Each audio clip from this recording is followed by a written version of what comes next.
Welcome to Chris Horner's Motorcycle Essentials. Guys, I'm back with the 2021 250 XCW, and she's finally running. 5 months. Bought this bike in 2020, in September of 2020, and this bike ran good for about 4 hours. At 6 hours, you know the story. The tip started back here on the silencer, plugged up. I changed the silencer and changed the pipe. It ran good for 2 hours. Then plugs started fouling left and right. I'm bringing it back and forth to the dealer. They're adjusting the bike with the ECU unit, reprogramming it to map it with the new pipe and silencer. Take it out. That didn't work. Bring it back to Cascade Motorsports. They changed the crank shaft sensor. Go back out riding again. It doesn't work. Take it back. Now they're going to do the TPI unit, and that's going to be there for about 4 or 5 weeks before I get this bike back. It was a nightmare. It was happening right at the end of the year, so you know all of the Europeans are on vacation because it's the holiday season. On top of that, 2020 was a nightmare to get any parts to begin with. So the bike's there 4 or 5 weeks. Get the bike back with a brand new TPI unit in there, and it still doesn't run. Take it back there again, and I tell them I want to have the crankcase pressure sensor replaced on both the ambient and in the crankcase. They replaced both. The bike's still running bad. I go and buy $1,100 Athena Get system from Slavens over in Colorado. This is their pro kit here. Cascade Motorsports installs labor free. I paid for the parts. They did all the labor work and installed it. The bike is still running bad.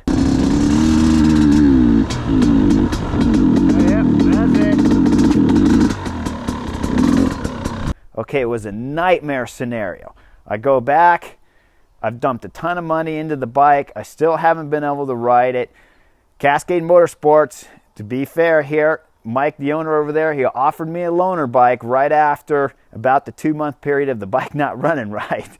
So on their part, they offered me a loaner. That was great on their side. KTM was the one that was really difficult to deal with. A lot of stuff they were starting to complain about, warrantying the bike, and of course paying Cascade Motorsports the labor to fix the bike and get it running, and it's still not running.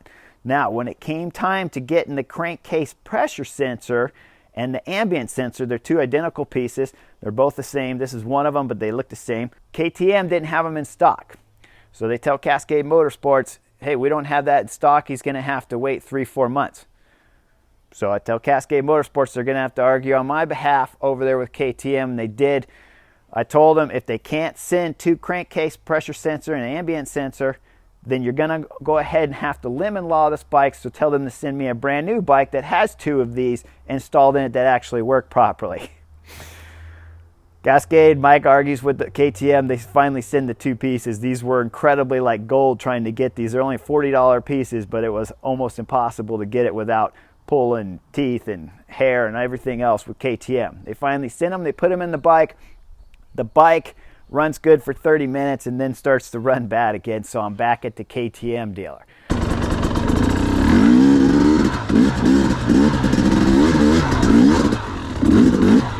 Had this bike there 5-6 different times. Every time KTM is telling them how to warranty the bike and how to work on it. So they're not really allowed to do anything else other than what KTM's telling them. Otherwise, they're going to have to pay the labor themselves, or I'm going to have to pay the labor. Okay, after about 4.5 months, 5 months, I'm getting ready to lemon law this thing, and I decide I'm going to take it over to MTech here in Bend, Oregon. These guys are my boys. I moto with these guys often, and I'm in there, and they're working on my bikes all the time. So I decide I'm going to take it over there to Matt at MTech, and I'm going to see if he wants to work on this nightmare of a bike. Take it in there, have a chat with Matt. He gives me a hard time at first about, oh, now he has to fix the bike that's having so many problems and giving me issues. So after breaking my balls a little bit, he agrees to take the bike, of course, because that's what he does. They fix bikes there. I drop the bike off. I get it back 3 days later. The bike's running perfect. Now, when I dropped it off, I told him every time we change the crankcase pressure sensors, the ambient sensors, the bike's running better, but then shortly dies. We replaced the brain with the Athena Get unit. It ran better, but then died and then went back to the same way that it was running terrible. Every time they did something to the brain or any of these sensors, it would change the way the bike ran, but it still ran bad, just in a different degree or a different area of the length. Maybe before it ran bad here, now it ran bad here, now it ran bad over here. And so as I'm talking to Matt, I'm going, it's got to be related somehow to the sensors. Matt does some work. Of course, he's been a mechanic. He owns the M-Tech over here, so he knows all the other dealers around Bend. He calls up a couple of his KTM friends.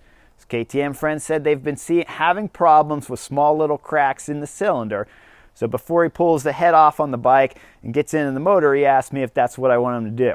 I say, absolutely. We're down this rabbit hole so far now, we might as well go a little bit deeper and actually into the hole. So he pulls the head off, looks down, there's no crack, everything looks fine, puts it back together, and then finds the problem. On the crankcase pressure sensor, where it attaches into the cylinder there, it has a little bit of a leak. With that little bit of leak, a little bit of oil was coming out. What Matt believes is that was changing and affecting the sensor there, of course. You get some pressure that it's losing. You're dropping a little bit of oil there. The oil's clogging up some issues. He went in there, reattached the wire into the cylinder, sealed it up a little bit better, did a little washer on there and tightened it up, and now the bike's running good. Now, here's the thing. It's running good. It's not running fantastic, but it's running good. Matt over at M-Tech did a great job of making the bike run the best way he could. Now the issue I'm having is I have the Athena Get Pro system on here, and you can Bluetooth it to your phone so you can adjust how it's running. I asked Slavens. They asked me if I wanted their settings into the brain for map 1 and map 2, and they could set it up where it would ride really smooth on the 3,500 feet altitude, rocky, loose gravel on map 1, and then map 2, you could run it a little more wild and crazy fun bike. Okay, so Matt at M-Tech gets the bike running good. On map 2, it runs great.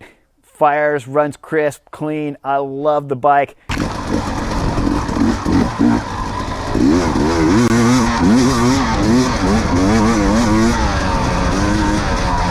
Map 1 now, I have issues with map 1 where it bogs down, loads up.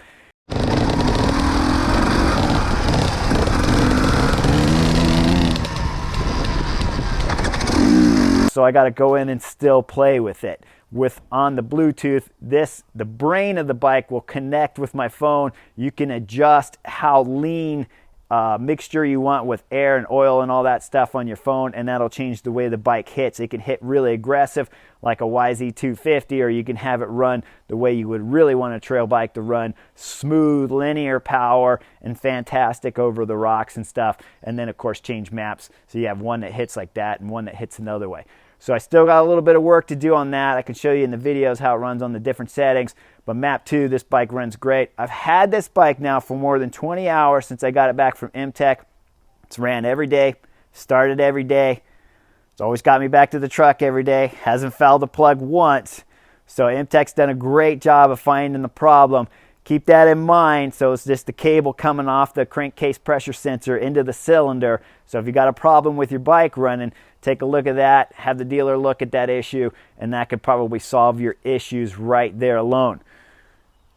It's not always the crankcase pressure sensor, but I've ran into a couple other guys with 250s out here in Bend. I know of at least 3, and they've all had some issues. So if it's not the crankcase pressure sensor, it's got to be related something. If you're changing these, it's got to be related somehow with either the cable leaving the cylinder or up at the sensor itself, or even possibly all the way over to the brain. If you get a 250, this bike, XCW, rides amazing. It's smooth. It handles fantastic. Honestly, it feels like it's a big, fantastic riding downhill mountain bike with a lot of power. I love the bike. Rides amazing.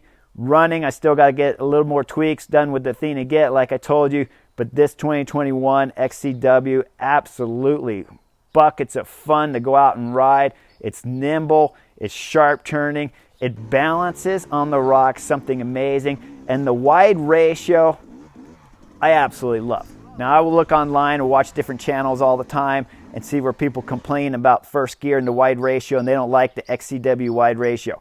If you climb in rocks, this wide ratio is a gift from God himself. It is amazing. First gear is absolutely beautiful. I love it. Second gear, third gear on the trails. The bike performs fantastic. I love this 250 XCW. Keep in mind though, a lot of them have been having issues running, so you might have to tweak with yours a little bit like I've had to tweak with mine. So maybe keep your spare bike still after you buy your brand new 250 XCW, because you might need to get back on that spare bike a few more times before you get this thing running perfect. When it runs perfect, it's well worth it. This bike is something amazing. Enjoy to ride. Hope you guys like the channel. I have some updates with the 350 XCF. More updates on this as the hours pass. And of course, I got a TE 150 I'd love to tell you guys about, and the TX 300 that we got 130 hours on now with my boy who's riding it through the rocks and beating it up left and right. So if you want some updates on that, make sure you like and subscribe, and I'll see you guys real soon.